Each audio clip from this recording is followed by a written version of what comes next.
هەر تاکێک پەیوەندی بە جۆری پەروەردەی خۆیەوە هەیە لە ناو کۆمەڵگەیە لە ناو خێزانە کە چۆن پەروەردەکراوە، ئایا کەسێکی ئازاد پەروەردەکراوە، ئایا کولتوری ئازادی هەبووە لەو خێزانەیە کە ئەوی پێ پەروەردەکراوە،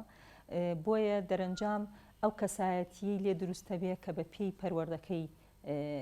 بەرامبەری ئەنجام دراوە. ئەمە زۆر گرنگە کە بەداخەوە لە کۆمەڵگەی ئێمەیە ڕەنگە بە زۆرینەیەک یا بڵێ نزیکی ژەبێتەوە لە مطلق پەروەردەیەکی دیموکراسی نەبووە لە ناو خێزانەکانی ئێمانە بەو مانایی کە تاکێکی ئازاد و سربەخۆ دروستکە بتوانێت کەسایەتی خۆی و بیرۆڕاکانی خۆی بە ئازادانە وەکو پێویست دەربڕێ. بەڵام ئەو کەمە ئازادی کە هەبووە لە دوای ئازادبوونمان لە باشووری کوردستان توانیوێتی خەڵکانێک پێ بگەێنێت کە ئەو ئازادی ڕادەڕبنێت تا ڕادەیەکی کەم هەبێ بەڵام وەکو پێویست نییە و ئەبێ بپرسین باشە ئایا ئازادی تاکەکان ئەگەر هەبێ بۆ گۆڕانکاری دروست نەکردو بە پێچوانەوە کۆمەڵگەی ئێمە ئێستا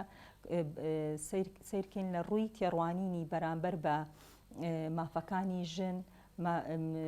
بەرامبەر بە کەسانی بەرامبەر بە هەموو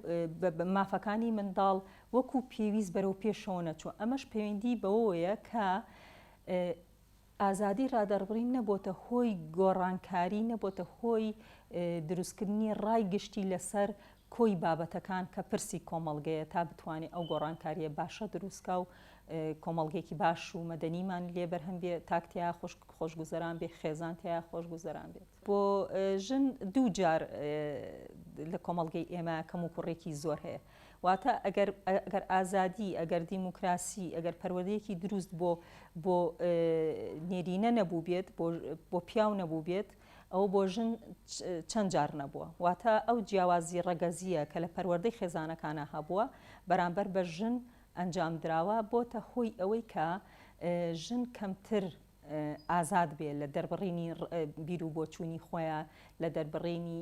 هەستکردن بە مافەکانی خۆی و داخوازی لە سەر مافەکانی خۆی. بۆیە ئەمە زۆر گرنگە کە ژن هەست بەو کەم و کوڕی بەو ستەم و زوڵمە بکە کە لە کۆمەڵگەیە بەرامبەر یەکرێ و دەری ببڕێ بۆ ئەوەی ڕایگشتی لەسەر بجوڵێنرێ بە پیا و بە پێکاتەکانی تری کۆمەڵگە. ینی بەڕاستی پێویستمان بە خەباتێکە بە تەنها هەر بە ژنان ناکرێ بەڵکو پێویستی بە کەسانی مەدەنی و ئازادی خوازە لە پاڵپشتی داخوازیەکانی ژنان بن و ئەو دەربڕینە پێویستە بۆ بوونی کاریگەری لەسەر ڕای ئەوانی تر بۆ بەدەستهێنانی مافەکانی. و بەڕاستی وەکو دۆکمنتی سیرکەین ئێمە چ لەسەر ئاستی عێراق چ لەسەر ئاستی کوردستانە لە ڕووی یاساییە و ئازادی ڕادەڕبڕین چوارچێوەی بۆ دانراوە. تەم مادەی تایبەت لە دەستوری عێراقا هەیە، مادەی سیوەش کە باسی ئازادی ڕادەربڕین و چاپ و چاپەمەنی و بڵاوکردنەوە ئەکات. و لە ڕەشنووسی دەستوری هەرێمە بە هەمان شێوە باسی ئازادی ڕادەربڕینەکە و ئێمە کە باسی حکومڕانیەکی دیموکراسیەکەین بەبێ ئازادی ڕادەربڕین باسکردنی هەر شتێکی بێمانایە مەسەلەی دیموکراسیەت. بۆیە هەر چین و توێژە لە کۆمەڵگەیە پێویستی بە دەربڕینی هەیە، بە دەربڕین هەیە لەوەی کە پێویستێتی، لەوەی کە پێویستێتی پێی بگاتە ئامانج بۆ پشتیوانیکردنی کۆمەڵگە. چونکە کە تۆ خۆت قسە نەکەی، خۆت نەیڵی، کەس نازانێت تۆ لە چت بارودۆخێکایی. ئایا تۆ ئازادی و پێشێل کراوە، مافەکانە پێشێل کراوە، ژیانی ئاسایی ڕۆژانەی کۆمەڵایەتی چۆنە. بۆیە پێویستە بیڵێ بەڵام بە شێوەیەک کە ڕێکخراو بێ، کاریگەری ئیجابی هەبێ، وەک ڕایگشتی ئیجابی دروستکە لەسەر کۆمەڵگە تا ڕنگدانەوەی باشی هەبێ و دەرەنجامی باشی هەبێ بۆ ژیانی ژن لە ناو کۆمەڵگەیە. ئەگەر پێشتر جۆرێک باسی ئازادی کرابێ، بە ئازادی ڕادەربڕین کرابێ، باسی دیموکراسیەت و مافی تاک کرابێ لەم کۆمەڵگەیە، بەڵام بە تایبەت ئەم کابینەی نۆ زیاتر لە حکومڕانیەکی پۆلیسی ئەچێ، ینی بەدەر لە یاسا و قانونە کە پەیڕەویەکە. یەکێک لەوانە کە ئەو هەموو ناحەقیە و هەموو ناعەدالەتی بەرامبەر بە ئازادی خوازانی بادینان و ڕۆژنامەنووسەکان لە ژن و پیاو ئەنجامی داوە. بۆیە پێشێلکردنی مافی ئازادی ڕادەربڕینی ئەو کەسانێک کە ئێستا لە زیندانەکانان ئەوە ئەو پەڕی پێشێلی دیموکراسیەتە، ئەو پەڕی ئەو پێشێلی ئەو بانگەشانە بۆ کە پێشتر کردومانە ئێمە جیاوازین لە عێراقا، ئێمە لە ڕۆژهەڵاتی ناوەڕاستا دەبین بە نمونە. بەداخەوە ئێستا نمونەیەکی تەواو دیکتاتۆریانە و دوور لە دیموکراسی و پاراستنی مافەکانی تاک و ئازادی ڕادەربڕینمان دەرخستۆ بۆ ناوچەکە و بۆ جیهانیش کە شانازیمان بەوە کە ڕۆژانێک کە ئێمە نمونەیەکی جیاوازی. بەگشتی پێویستە ڕێکخراوەکانی کۆمەڵگەی مەدەنی کار لەسەر ئازادی ڕادەربڕین بکەن، وەکو وتمان بۆ دروستبوونی ڕایگشتی لەسەر ئەو بابەتانەی کە جێگەی گرنگی پێدانیانە و ڕێکخراوی ئازادبوون ئێمە کە وەکو لە دەستەی گشتی ئێستا کارەکەین بەرنامەیەکمانەیە ساڵۆنی فکریە بابەتەکانیش زیاتر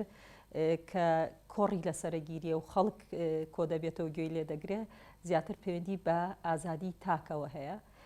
بەگشتی و کە چۆن دەتوانین لە ڕێی یاسا و ڕێساویە لە ڕێی گۆڕانکاری و دابوو کەلتوری کۆمەڵاتی ئێمە ئازادی تاک فەراهەمکەین بۆ ئەوی کۆمەڵگەیەکی ئازاد و سربەخۆ و خۆشگوزەرانمان هەبێت. ئەیبینین ڕۆژنامەنووس ئازارە ئەخرێتە زیندان لەسەرەوەی کە باسی نەحەقیەکی دەسەڵاتی کردووە، باسی پێشێلکاری مافی خەڵکی کردووە. ئەمە کە دەیکا ئەوەیە کە وتم ئەمە حکومڕانیەک بەڕێوەبەردنێکی پۆلیسیەواتە لە دەر یاسا و ڕێساکانە بۆ چاوترسانی خەڵکە بۆی تۆش نەتوانی ئازادانە ئەوەی کە هەستی پێکەی دەری بڕی و بۆ ئەوەی کە ئەوەی خۆی دەیەوێت لەو پێشێلکاریە و لەو جۆرە حکومڕانی کە دەیەوێت بیکە لە بابەتەکانی گەندەڵی و ناشەفافیت لە دارایی و لە داهات و لە چۆنێتی خەرجکردن و یا هەر بابەتێکی تری کۆمەڵگە کەس نەبێ قسەی لەسەرکا و کەم و کوڕەکان دەرخە و بەڵێ کراوە پێشێلکاریەکان و پێم وایە بەردەوامی شەبێ لەبەرەوەی بێدەنگێکی زۆر تا ڕادەیەک خەڵک ترسێنراوە هەر گرتن و ڕاودونان و ئازاردانی خەڵکانی ئازادی خواز بۆ چاوترسانی خەڵکانی ترە و من پێم وایە دەرەنجامیشی هەبوو ئەو جۆرە سیاسەتیان بە مەدروسی بە دراسەکراوی کردویانە. بەڵام ئەمە تا سەر نابێ وەکو چونکە ئینسان هەست و نەستە ئەبێ ئەو هەست و نەستە دەربڕێ. ئەگەر تۆ هەر پەنی پێ بخۆیتەوە ڕۆژێک دەبێ هەر فیشکە بکا لە شوێنێکەوە و ئەو کاتێک کە کردی زۆر بە ئاسایی نابێ بەداخەوە ڕەنگە بێتە هۆی زیاتر ماڵوێرانی و تێکدانی شیرازەی کۆمەڵگە. بۆیە پێویستە بچینەوە سەر ڕێچکەی